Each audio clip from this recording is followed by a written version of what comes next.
All right. Hello, everyone, and now welcome to a game between XiaoKai and Moon taking place here on Concealed Hill. On the bottom left-hand side of the map, we have XiaoKai spawning as the red undead. Meanwhile, over here on the top right, we have Moon spawning as the blue night elf.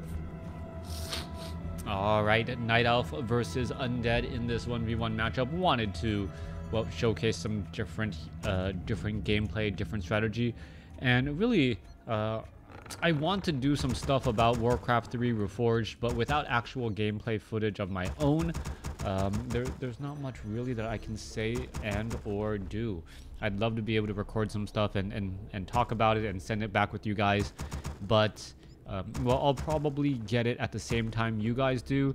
I don't know if they are gonna do an early beta of some sort, and even then, I am so rusty from the competitive scene. Long been the days since I was in the top 50 on US West. But yeah, anyways, it is gonna be a Keeper of the Grove coming in over here on the top right hand side of the map. Keeper of the Grove, a very strong harassment hero, but normally the undead is able to handle it with that death coil, that 200 hit point heal. One of the reasons why the Keeper of the Grove isn't able to pick off units nearly as quickly and or as easily. Meanwhile, back over here, we are going to be looking at an archer being trained up, and sorry about the flicker, not quite sure what that is about. And we are going to be looking at Forest Troll Trapper, Ogre Warrior, and Forest Troll Berserker. I am also going to be trying upgrading my monitors to 4K monitors once Warcraft 3 Reforged is out. And I don't know, maybe I will be able to actually upload 4K content, which would be, actually quite entertaining. All right, let's take a look across over here. The Acolyte taking a lot of damage already, down to 110. Meanwhile, back across here, the Ents are now going to join in on the fight. This Ent chasing after this Acolyte. Acolyte should be able to stay away. I believe the movement speed is average, or is this normal?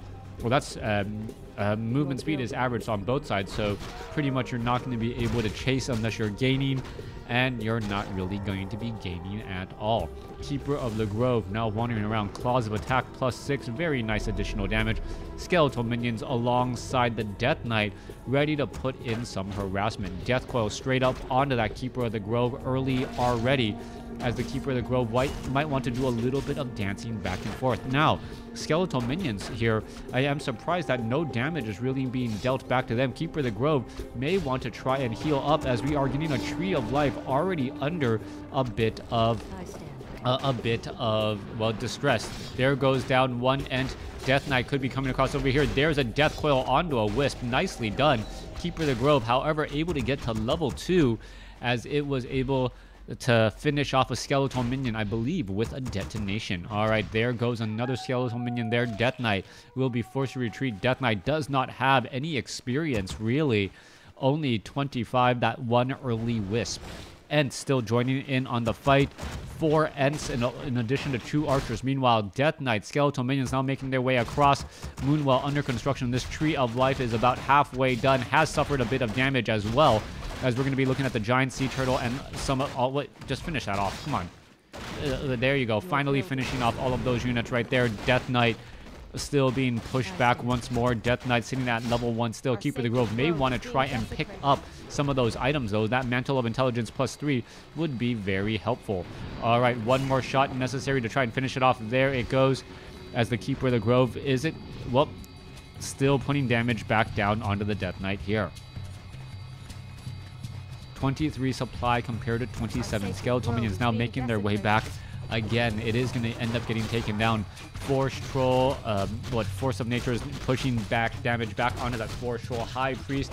It will end up getting taken out.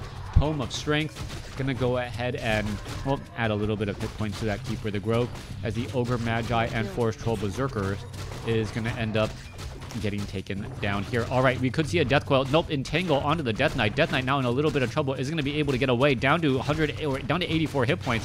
You can see Death Coil, no Death Coils here, just able to one-shot down those Ents. Nicely done. Meanwhile, Keeper of the Grove picks up the Wand of Illusion, and now we'll finish off this Forest Troll Trapper, giving that Keeper of the Grove level 3. Level 3 Keeper of the Grove. Is it going to be level 2 Entangle or level 2 Force of Nature? I'm not 100% sure, as we are looking at the Death Knight, who is still sitting at level 1, upgrading Halls of the Dead, and we may be looking at, well, perhaps the Lich joining in on here in just a moment as well. Sacrificial Pit, an additional necropolis being built off to the north to try, I guess, spread out as much blight as you can. That is an expensive way to do it, but it does provide you a bit of supply. Death Coil onto that Ogre Warrior. It will end up getting taken down, no problem. Death Knight should be picking up that Claws of Attack +6 and finishing up the remainder of this creep camp here. Meanwhile, off to the north, Tree of Life here, ready to go, ready to root itself and set up the expansion that Moon is so well or so known for. Keeper of the Grove also picking up a Ring of Regeneration, extremely important as, well, anytime you can increase your efficiency out of combat, in and out of combat, that Keeper of the Grove having extra hit points going into the next fight is always going to be helpful. Wisp, quick detonation right there. Meanwhile, Crypt Fiend's Death Knight now make its way down to the south. We have Unholy Aura finally, as the Crypt Fiend should be able to finish off these giant sea turtles. Giant sea turtle, or was that giant sea turtle? Last one here does have medium armor. Will take a little bit of time. Meanwhile, we are going to be using the Fountains of Health over here. Is there enough to really fight back? Forestral High Priest going to really get focused down here, as the Keeper of the Grove could try and entangle some of these other units. Meanwhile, back off to the north, the archers are doing a lot of piercing damage onto that Red Drake. The Red Drake will end up getting taken down, as the Huntress is now going after all of the Forest Troll Berserkers first. All of that additional healing, very helpful. There should be another... No, I'm surprised that there isn't another Owl Sentry down to the south here that lets him know if he is actually going to be creepjacked. Meanwhile, in the center, Death Knight going to get to level 3 off of this Forest Troll Trapper. Down it goes, and now only a Forest Troll High Priest is left.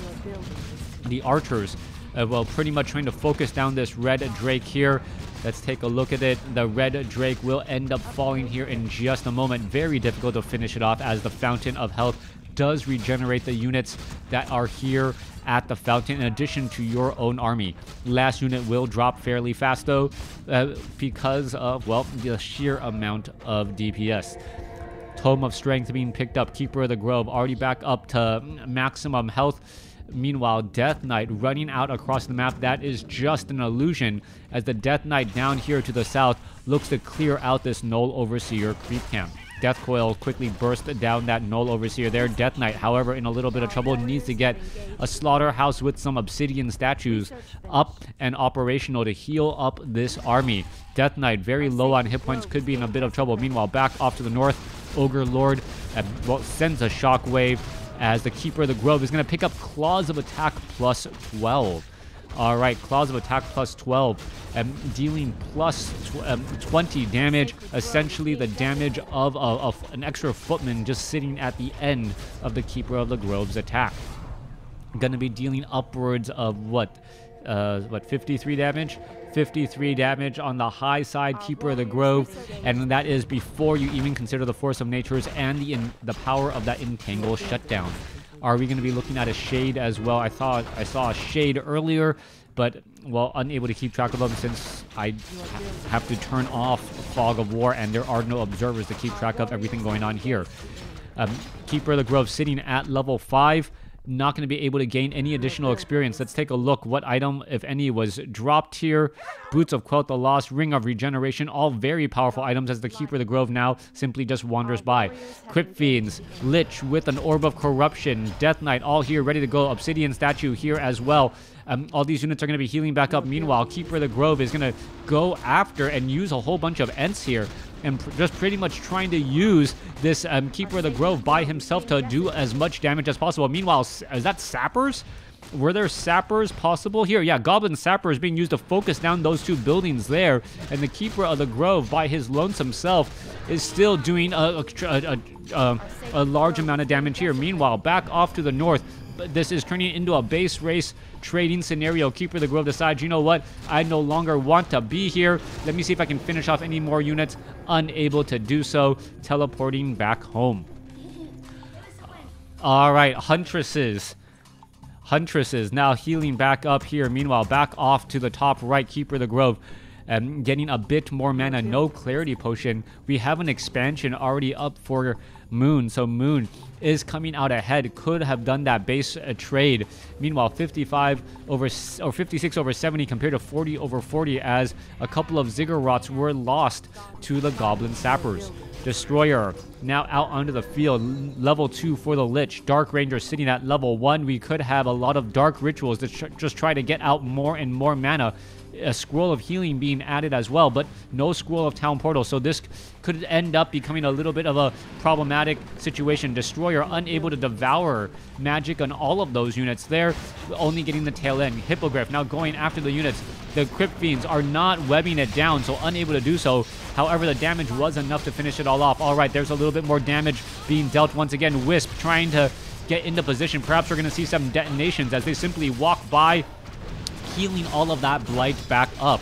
All right, Crypt Fiend's going to end up getting taken down. Keeper of the Grove continuing that push once more. Archers are trying to pierce more damage as the Death Knight down to 97 hit points. Is it going to get taken down? Yes, it does. Keeper of the Grove now sitting at level 6. And this is at the 11-minute mark. Tranquility now available and an option on the table as the Keeper of the Grove is just leading that charge here. Just trying to get in front, perhaps cause some problems, and trying to go after some of those units. There's an entangle on a low hit point Crypt Fiend. Keeper of the Grove chasing after these units one at a time. He has a Ring of Regeneration. He has a Potion of Greater Healing. He doesn't really seem to care, as so many of those units are just getting picked apart, and that will be the end of that. Moon easily taking out XiaoKai here on Concealed Hill. Thanks for watching. Thanks for listening. Hope you guys enjoyed it.